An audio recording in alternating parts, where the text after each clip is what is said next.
एक लेडीज थी दुकान में बैठा, तो बोले क्या चाहिए भाई, मुझे वोट लेना था। बोले कहाँ से हो? बोले बिहार से। वो सीधा कह रहे तुम्हें बिहार में रोजगार ना मिलता कि तू यहाँ आ रहा है। बिहार को गाली, बिहार के लोगों को बाहर गाली देते हैं। गाली तो ऊपर रहा भाई, जो हमें कह रहे तुम्हें बिहार में काम नहीं मिलता, यहाँ पे तुम आ रहा है, ये तो हमारे ऊपर गाली ही है ना।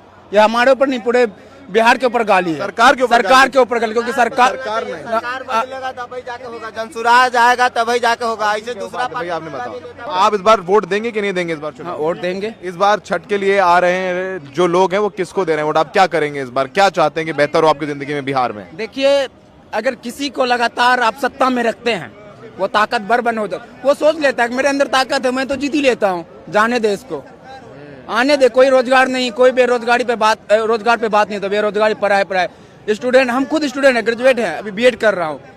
और काम वहाँ क्या कर रहा हूँ मैं? वहाँ क्या काम करते मैं काम कर कॉन्ट्रेक्शन लाइन में काम कर रहा हूँ। ऐसी हालत है हम स्टूडेंट का। अरे भावुक हो गया। क्या मम्मी की याद आती है? मम्मी की याद आती है? बहुत याद आती है।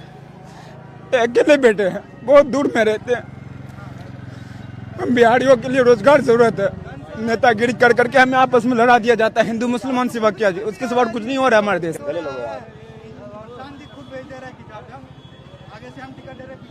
शाहिद भावुक हो गया, कह रहे हैं कि बाहर बिहारियों को गाली दी जाती है, मारपीट की जाती है, गलत व्यवहार किया जाता है। कह रहे हैं माँ के अकेले बेटे हैं और बाहर जाके काम करना पड़ता है। बीएड कर रहे हो? अभी बीएड कर रहा हूँ मैं हरियाणा से। हरियाणा से बीएड भी कर रहे हैं, पढ़ाई भी कर रहे हैं और काम भी कर रहे हैं।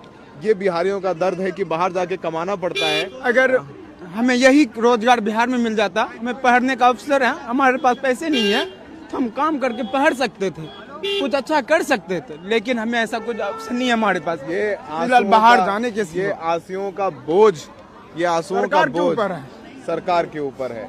माँ की याद आई तो बोला मैं माँ का इकलौता बेटा हूँ और बाहर काम करता हूँ, और उनके आंखों में आंसू आ जाते हैं। ये आंसू इनके नहीं है, ये आंसू उस हर बिहार के युवा के हैं जो रोजगार की तलाश में बाहर जाता है, टिकट रिजर्वेशन नहीं मिलता है, बाथरूम के पास जो टॉयलेट है उसके अंदर घुस के जाता है, अभी गाली खाता है और फिर अपने गांव आता है और फिर उसे कुछ नहीं मिलता, फिर वापस जाता है घर बार। मैं दानापुर एक्सप्रेस से ही आ रहा हूँ, हालांकि इतनी भीड़ है गाड़ी में, रिजर्वेशन जनरल वाली हाल है। जैसे जनरल में ठूस ठूस के जानवरों की तरह भर दिया जाता है ना, जैसे कुंभ मेला में भगदड़ नहीं मच गया था भीड़ में, उसी तरह से भीड़ मचा हुआ ट्रेन में। रिजर्वेशन में एक लात मारा है इसको, ये उसको गाली, टीटी आ रहा है जबरदस्ती थप्पड़, भाई तू पैसे निकाल, जबरदस्ती फाइन मार रहा है, वसूली करता है। हाँ, जबरदस्ती फाइन मारता है 600 700 1000 रुपए, तब जाके आने। हालांकि उसमें बैठने के लिए भी जगह नहीं है, खड़े हो गए। मम्मी के लिए क्या लाए हो? अम्मा के लिए क्या लाए? मम्मी के लिए मैं खुद आया हूँ, क्योंकि उसका सपना मेरा बेटा मेरे साथ रहे।